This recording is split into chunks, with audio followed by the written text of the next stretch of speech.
Kung gusto mong bumalik ang ex mo, ay kailangan mag-focus ka dun sa pagiging sensitive niyan. Kasi alam naman po natin, pag nakikipag-break, of course, emotional yan, sensitive. Lalo na kung halimbawang siya po ay tampuhin or babae. Likas na tampuhin mga utol. Alam naman po natin na pagka ganon, kailangan ito po ay parang acknowledge or i-validate po natin. Dahil pagka ito po ang ginawa natin, mababawasan ng let's say 60 to 70% yung arte or problema ng ex mo. Kaya nga parati ko sinasabi na wag mong lapitan, wag mong bulabugin, wag mong i-text, i-message, tawagan, or wag mong i-accommodate ang ex mo. Kasi pagka ginagawa po natin yan or gagawin po natin yan, lalo lang pong lumalala ang situation. Para po siyang sugat mga utol na patuloy mong kinakalkal habang ito po ay sariwa.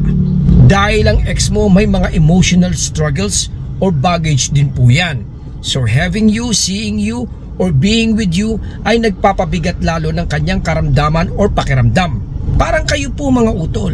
Di ba po pagkahalimbawang nandyan ang ex mo sa tabi mo, na alam mo namang mainit ang tensyon, lalo kang umiinit pero hindi mo mapigilan dahil gusto mo siyang makasama.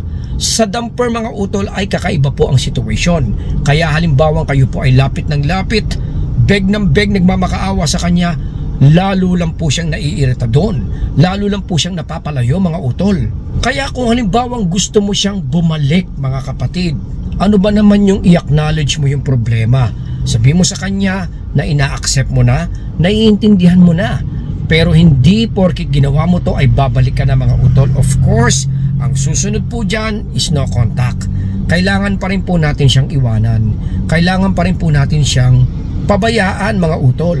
Dahil pag ito po ay ginawa natin, doon po mararamdaman ng ex mo yung mga consequences or disadvantages nga po ng nangyari. Having you around or seeing you around mga utol ay magbibigay lang po ng satisfaction and comfort sa ex mo. Basic na basic yon.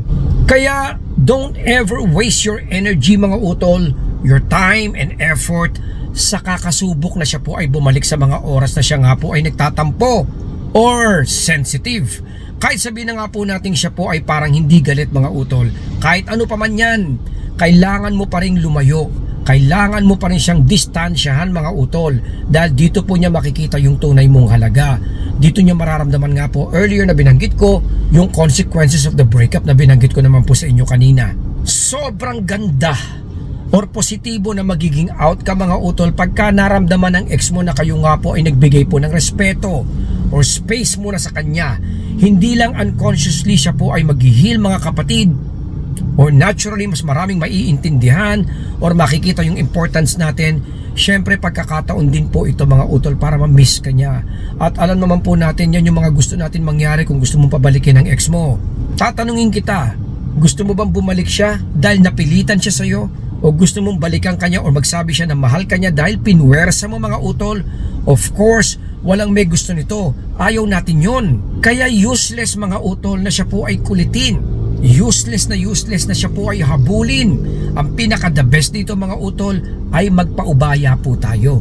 Iparamdam natin sa kanya na nire-respeto natin at naiintindihan po natin yung side niya.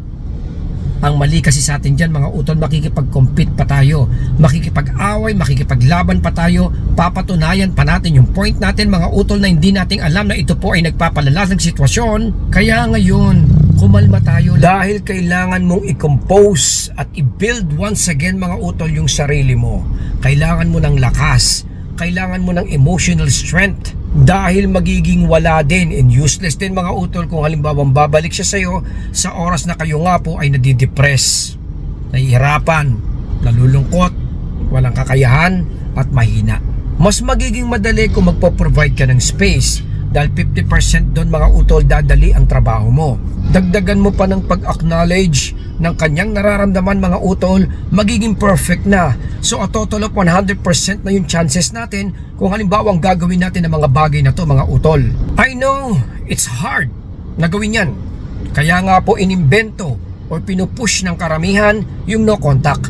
Dahil by the no contact mga utol, magagawa mo ng literal yung mga bagay na yon nang hindi mo namamalayan. Kasi nga po no contact ay ilalayo ka sa mga pwedeng post-breakup mistakes or pagkakamali na magagawa mo habang kayo nga po ay nasasaktan at nanghihina. Hope na nakatulong yung vlog natin today. Kung halimbawa kayo nga po ay nalulungkot, nadudurog at hindi alam ang gagawin.